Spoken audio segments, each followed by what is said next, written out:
All right, so I'm going to go over the $0 recruitment video studio asterisk. You have to have Google Workspace to really make that work, but we'll get there, folks. So, again, Doug Smith, Director of AI Ops here at Element.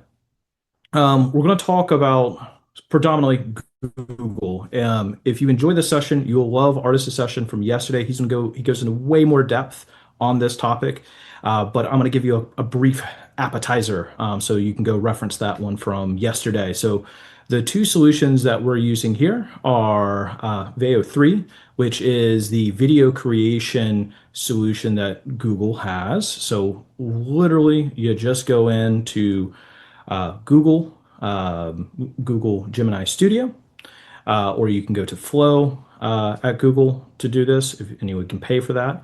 But you can go into the AI Studio with Gemini. When you log in there, you just go to your chat box.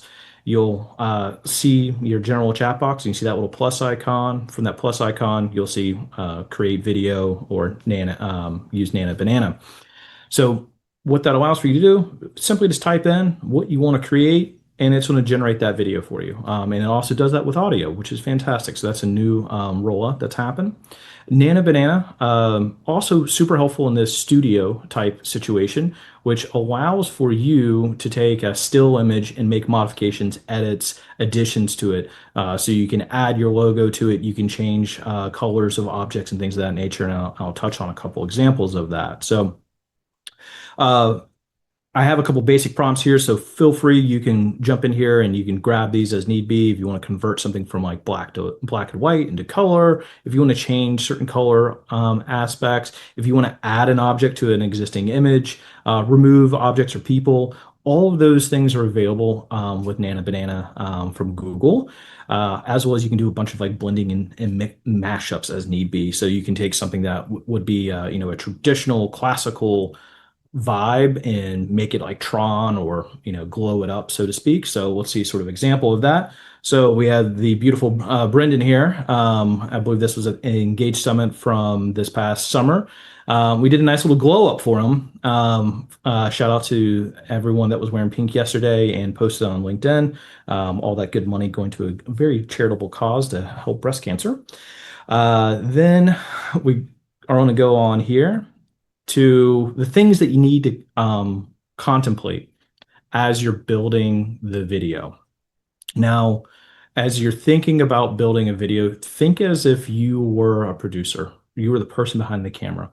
What do you want that setting to be? What does that look like? You want to describe that. And why that's so important when you're utilizing Veo 3 is that you giving that content is putting guardrails on what that video is going to generate. So the more content, the more specific you are, the more in line with that end result would ultimately be. So you obviously want to start with your subject and your settings, associated colors, any type of stylistic fashion from a video setting standpoint. If you have any type of like what is the camera? What should that look like? Should it look like old-timey photos? Should it be something more crisp? And what's going on with the camera? Where's it at? Is it, at eye level? So are you having a monologue, face-to-face situation? Is it one of these, the camera's, swooping in almost like a drone onto a setting? You can do all of those things with inside of the video, which is really, really wonderful. So as we sort of progress here, I want to show an example of taking a sort of still image and making it active. So we have this nice little dog that is ferociously about to get this frisbee. And literally, that's all I have here. And I took this to Google, uploaded the image, and said, hey, convert this still image of the dog and have it catch that frisbee. And then I want it to land and I want it to run back to me.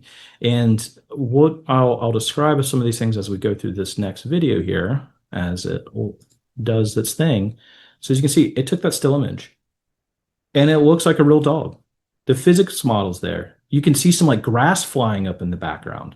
And that's what's so novel about what's going on with these new models is that it's allowing for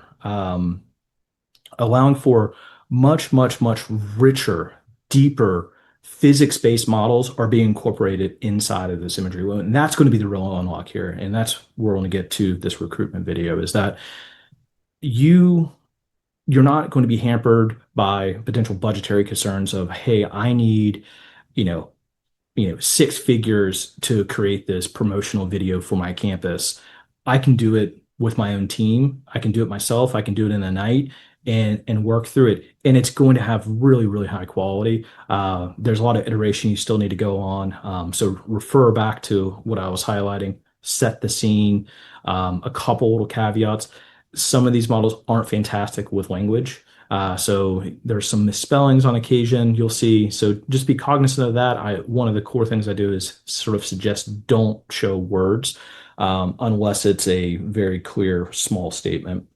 And we'll highlight what that ultimately looks like here. So we'll show this. So what we're going to do here is we're going to build this recruitment video. There's some voiceovers you'll see.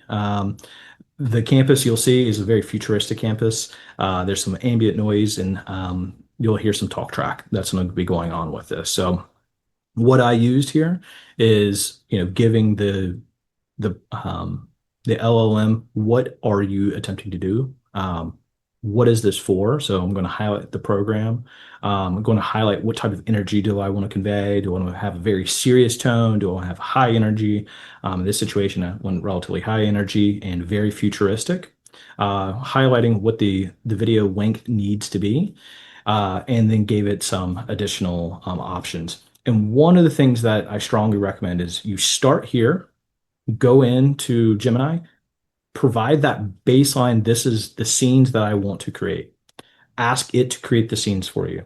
Those output scenes, look at them, edit them, revise them, then give it to the video solution, and it's going to generate that for you. The reason I suggest that is that you'll get a much stronger output. You're sort of in the loop, so to speak, as you're creating you're creating that scene. So let's go ahead and jump in and see our program video.